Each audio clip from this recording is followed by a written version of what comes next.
Hello Pokemon fans, this is ProPokeNoob back today to bring you another battle. If you guys can hear, I've tried to make this a little bit more accommodating and using my newbiness, I'm actually just playing music in the background while I'm recording this, so hopefully this isn't too loud. I'm going to be doing this gung-ho all over again. This is actually going to be a standard OU match against a guy by the name of Want Some Decock. That's a lovely name, I love it. Anyways, this is actually a mono ghost team that I've been trying to get to work. It's still in the construction process, but to be quite honest, it wasn't that great, and this match is just going to show how fantastically awful it was. So, it's just, these plays are pretty straightforward, so let me just start the match now. And, there's not much predicting in the beginning, but let me just explain what my team is. Basically, I saw there were a lot of ghost dual types and stuff like that, so I said, you know, it'd be pretty cool if I could make a mono ghost team. And, you know, Tearfing is actually going to make a mono bug team when he gets the time. But, you know, I thought it'd be a good idea. So I'm using stuff like Chandelure and this Sableye here, just the, you know, the prankster stuff. I thought that was pretty cool. Now I have to play OU because I am using 3 OU pokes, which are the Sableye, the Jellicent, and the Gengar. So, just to give you guys you know, some background information about this team. Anyway, so let me just start paying attention to the match here. So I'm gonna sit in my Dustoar now as he sends out the Tentacruel. This Tentacruel is gonna cause a lot of problems because I think the most that I have is my Gengar with Thunderbolt, but I don't want to send it out in case this thing's gonna live it because I know it has very good special defense, and I figured, you know, I really don't want it to wall me and then come back with a Scald and really hurt my Scarfer, especially since we're in the rain. So anyways, he's going to start throwing off Scalds, trying to get a burn on my Abyss, my Dustoar, which has the double priority, and he's Adamant, max attack, max HP. So he's going to keep going for Scalds. I'm actually just going to keep going for Pain Splits to weaken this guy down. Now he does have his Toxic Spikes up, which we will see causes a lot of problems for my team. But again, you know, I didn't really work this out too well, so I don't have anything for hazards. Anyways, I'm going to go for the Sucker Punch, predicting another Scald, but he actually switches out into his Ferrothorn. So now I know, just because he switched out his Ferrothorn right now, he's going to have both Spikes and Stealth Rocks. Just, I know. Because, you know, whenever you have these two hazards up, the Toxic Spikes and the Stealth Rocks, and, you know, you send someone out who can possibly set up the Spikes, then he is going to set up Spikes. And look at that, I'm right. This guy's a full setup one. So anyways, now he's going to try and set up on me. I'm just going to keep hitting him with Brick Breaks. At this point, you know, I should have probably switched because between Iron Barbs and him setting up, I really want to threaten him out. But again, I had nothing to threaten him out. I don't have any fire moves that could threaten him out. And at this point, you know, I just have to keep hoping to kill it. But he switches into his Tentacruel, knowing that I'm going to keep going for Brick Break. And, you know, again, this thing's really going to be walling me all over the place. So, you know, I really don't have anything for this. I have a lot of spin blockers, though. I just don't have any hazards. So that kind of sucks. Anyways, he's going to keep going for Scalds. I'm actually just trying to get as much damage as I can on this Tentacruel because between Black Sludge and Rain Dish, it's quite annoying to kill. So Sucker Punch is going to be stronger than a Stab Shadow Sneak, just based on power. This is gonna Shadow Sneak would be base 60 with the Stab, and then Sucker Punch would be base 80. So at this point, though, I forget that he's faster. I don't know why I forget he's faster. Maybe I thought he would go for something else or switch out or something, but I went for the Pain Split, and you know, I'm just toast.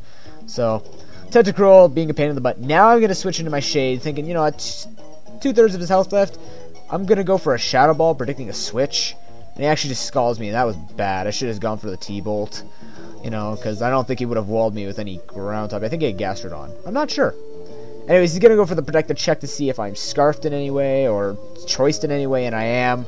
I am Choice Scarf, guys. And the reason why I do Choice Scarf is because he's the fastest OU, basically, now, because of Deoxys Speed being kicked out. I have the fastest OU Scarfer, I think. Yeah, I do. Look at that. But he takes me out, and this was a really bad move on my part. But at this point, I'm looking at, you know, 2 layers of Spikes, 2 layers of Toxic Spikes, and Stealth Rocks. I'm really not in a good position, especially since, you know, I'm screwed here. And he's going to go for the Protect, and I'm just going to go for a Hydro Pump miss, because I believe this one has the Ice Beam and the Hydro Pump, as well as the Toxic and Recover, I believe. But that's what I'm running, because I didn't run Energy Ball for some strange reason. I usually do, but anyways, he's going to his Toxicroak to add More insult to my injury as I hydrate his cracked skin, his dry skin.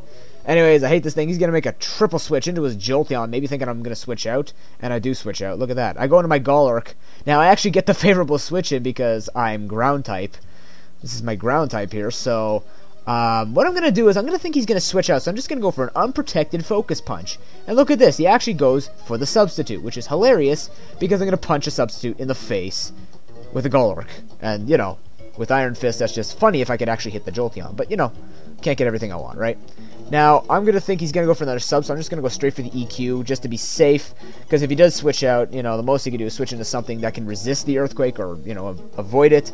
But, you know, Earthquake is pretty much the safest thing I can do here.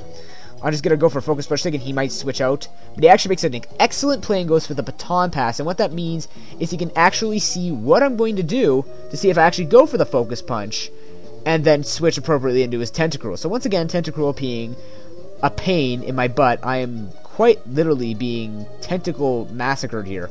So I'm going to switch it to Chandelure, you know, threatening him out with, I think, an Energy Ball. I think I have Energy Ball. Yeah. Goes for the Protect just to try and check on me. That's fine. I'm going to get severely weakened. This is still my Calm Mind Life Orb set.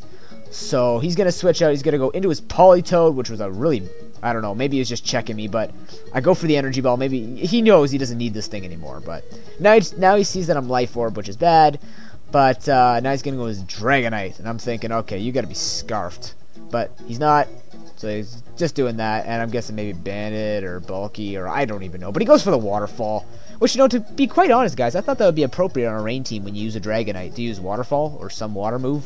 Not Aqua Tail. Waterfall's pretty good, but you know, I guess not. But this works out, so I'm gonna go into this check to see if he's choice. He has to be because I'm Water Absorb, and I'm just gonna go for the Recover, predicting that switch, which is awesome. And now at this point, he goes back into this Tentacruel. I'm like, what the heck am I gonna do against this thing? I don't know what I can do against this thing. So he's gonna go for a Protect, and I believe I finally get a Hydro Pump off, and it blocks it anyways. So at this point, guys, you can pretty much tell where this match is going. Like, I mean, Tentacruel is just, he's being a big pain. Truly. I don't know what more to do. So I'm going to go into Gems, forgetting that the Hazards will kill me. Or I'm like, you know what, I don't even know what he can do to me anymore. What are you going to do, attack me? And he goes for Toxic Spikes. Just, you know, completely screwing with me now. But, oh dear. Yeah, this is pretty much how the match is going to go, guys. So yeah, let's just watch him wall me to death. I'm actually going to speed this part up. Let's just speed this part up for once. So, at this point, he's got me in the bag here. He's actually going to really fake me out, and he's going to go to his Dragonite to block my Earthquake, which is an excellent play onto me. Wow, doesn't it feel weird, you know, when you lose something that you were really good at using, and all of a sudden it seems like everything else is affected? Like, losing this software has actually affected my narrations. I can't narrate as well as I used to. But I will try my best, because that's what I told myself to do, as I watch my Jellicent fall and I lose the match 5-0. So, that was an excellent match. Want some Decock. He had some really good plays. I was impressed. My Mono Ghost team didn't impress me too much, but, you know, what can you do, right? Anyways, guys, thank you so much for watching. Again, comment, rate, and subscribe. So far, looking at some programs today and yesterday, not looking too great. Yeah, I can't find it yet, but I'm still looking. I think the price of buying the VideoSoft uploading thing, the one that I was using before, was like $70 or something like that. You know, for a one-time thing, I guess that's not too bad. Do I really want to use my credit card online? I don't know. I just got it. But hey, anyways, I will see you guys tomorrow with another one of these types of matches. But until then, guys, have an excellent day. Peace.